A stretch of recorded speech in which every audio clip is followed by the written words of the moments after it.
Daniel Tice cashes in for a 4-year, $36 million deal. So the powered forward center, he gets a nice $9 million a year here from the Houston Rockets.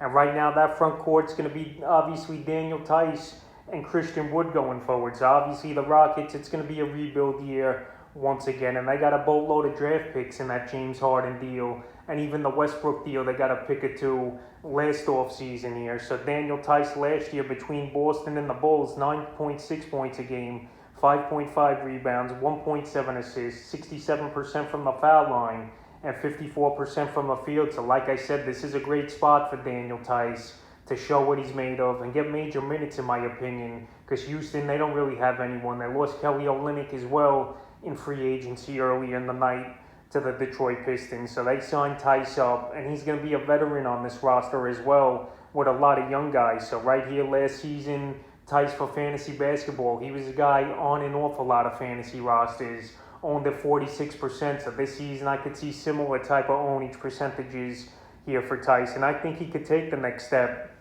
with an expanded role in this Houston Rocket offense. It wouldn't surprise me to see him be a 12-8, 12-9 player this season with a block a game and a 3 a game for this Rocket team right now. So as far as fantasy basketball goes, at draft position, he's probably a player I'm going to target in the 12th to 15th round. So the back end of the drafts, obviously, towards the bench players on your draft. But I think Daniel Tice, he hustles, no doubt about it.